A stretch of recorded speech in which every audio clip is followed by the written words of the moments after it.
दिल्ली के नांगलोई से दिल दहला देने वाला मामला सामने आया है। यहाँ सलीम ने संजू बनकर हिंदू युवती को पहले अपने प्रेम के जाल में फंसाया और फिर कई महीनों तक उसका यौन शोषण किया, जिससे वो गर्भवती हो गई। और जब सोनिया ने आरोपी से शादी के लिए कहा तो उसने उसे मिलने के बहाने बुलाया और फिर अपने दो दोस्तों के साथ मिलकर उसकी बेरहमी से हत्या कर दी।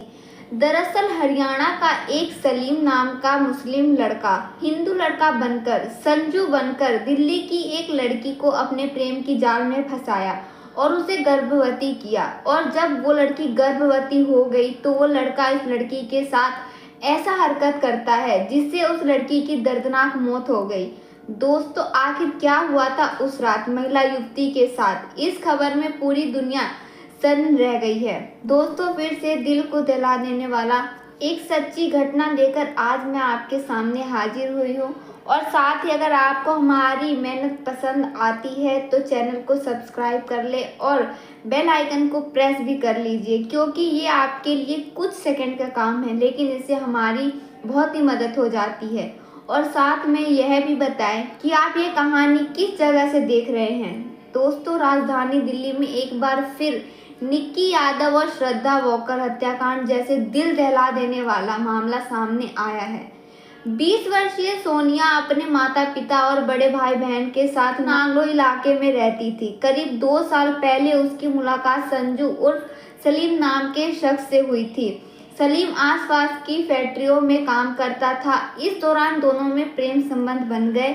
दोनों के संबंधों की जानकारी सोनिया के परिजनों को भी हो गई थी। इसके बाद सोनिया शादी के लिए सलीम पर दबाव बनाने लगी, जिसे सलीम को ये बात अच्छा नहीं लगा, जिसके कारण सलीम उससे पीछा छुड़ाना चाहता था। और उधर सोनिया ने इस सलीम के लिए करवा चौथ का व्रत रखा था।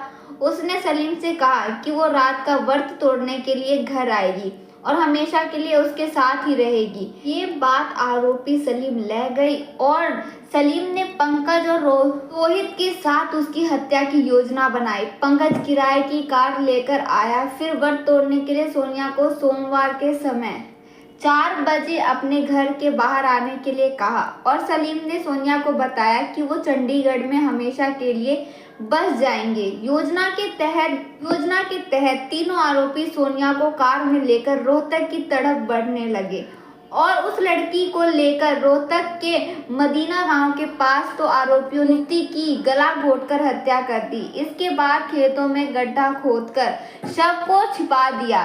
जब सुबह हुई तो युवती के परिजनों ने नहीं देखा तो उनको शंका हुई, क्योंकि सोनिया का फोन बंद था। उन्होंने सोमवार की गुमशुदगी की शिकायत पुलिस थाने में दी। पुलिस अभी जांच कर रही थी और सलीम अपने दोस्तों के साथ सामान्य जीवन जी रहा था। बुधवार दोपहर को सलीम और उसके दोस्त पंकज और बाइक पर घूमते समय पश्चिम बिहार पुलिस के जांच के लिए रोका और आरोपियों की तलाशी ली गई। इसमें सोनिया के दस्तावेज और उसके पिता का आधार कार्ड मिला। पुलिस की जांच करने के बाद सामने आया कि सोमवार तड़के से लेकर रोहतक तक सोनिया और आरोपियों के फोन की लोकेशन साथ में ही थी। इसलिए दबाव बनाने पर आरोपियों ने हत्या करने की बात कबूल ली। फिर उस जगह पर गए जहां उस युवती को हैवान ने जमीन में गाड़ दिया था। पुलिस ने सड़ी गली हालत में शव को बरामद किया। सोनिया के परिजनों ने बताया कि वो सलीम को संजू के तौर पर जानते थे। उसने अपना नाम संजू बताकर अपना धर्म छिपाया था। वही परिजनों को कहना है कि हत्या के वक्त सोनिया 7 माह की गर्भवती थी। पुलिस का कहना है कि पोस्टमार्टम रिपोर्ट के आधार पर इस बात की पुष्टि होगी। मृतिका के भाई मनीष ने बताया कि उसने मोबाइल फोन पर कलक संजू उर्फ सलीम से सोनी के घर पर नहीं आने की बात पूछ रही थी और कहा था कि कब तक आएगी, तो उसने बहाना बनाया कि उसके साथ नहीं है।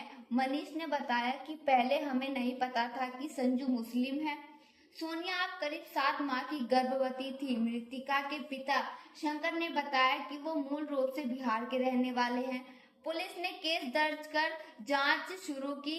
सलीम उर्फ संजू अपने दोस्त पंकज के साथ गली में घूमता हुआ मिला। दोनों को हिरासत में लेकर सख्ती से पूछताछ की गई तो पता चला कि सोनिया की हत्या कर दी गई है और शव को रोहतक के मदीना गांव के खेत में दबा दिया। इसके बाद दिल्ली पुलिस मदीना गांव पहुंची और सोनिया के शव को बाहर निकाला। शव 1.5 फुट गहरे गड्ढे में खोदकर दबाया गया था। जो पता चला कि मृतका के चेहरे पर धारदार हथियार और शरीर के अन्य हिस्सों पर गहरी चोट के निशान मिले। रोहतक पुलिस और एफएसएल टीम ने नमूने एकत्रित कर शव को नांगलोई पुलिस के हवाले कर दिया, जिसके बाद शुक्रवार को पीजीआईएमएस रोहतक में मृतका पोस्टमार्टम हुआ। सलीम उर्फ संजू और पंकज को गिरफ्तार कर लिया गया, जबकि तीसरा साथी फरार है। युवती को चोट मारने के बाद मोबाइल फोन के चार्जर से गला घोट दिया गया था। पुलिस जांच में सामने आया है कि करीब 1.5 साल पहले सलीम ने अपना नाम संजू बताकर सोनिया को प्रेम के जाल में फंसाया था। इसी बीच सोनिया गर्भवती हो गई। गर्भवती होने के कारण वो सलीम पर शादी करने का दबाव बना रही थी, जबकि सलीम शादी से इनकार कर रहा था। ऐसे में सलीम ने सोनिया उर्फ सोनी हत्या की साजिश रच दी। 20 अक्टूबर को करवा चौथ के दिन सोनिया को घूमने के बहाने बुलाया, फिर पंकज और ऋतिक के साथ कार में लेकर चल पड़ा।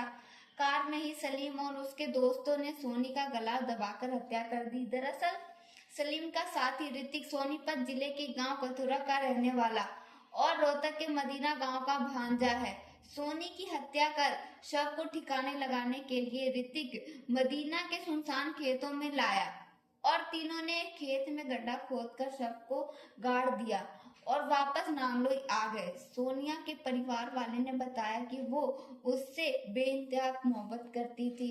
जब वो संजू उर्फ सलीम का फोन से बात करती थी और घर वाले पूछते थे कि किससे बात कर रही हो, तो वो उसे भूत के नाम से बुलाती थी और कहती थी कि मैं भूत से बात कर रही हूँ। उसने भूत के नाम से उसका नंबर भी सेव कर रखा था।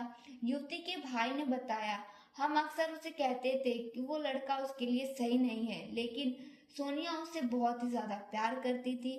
वो हमारी बात भी नहीं मानती थी, ना परिवार में किसी की बात मानती थी। परिवार ने सलीम के प्रति उसके बढ़ते लगाव को देखा, लेकिन उसकी असली पहचान के बारे में कोई नहीं जानता था।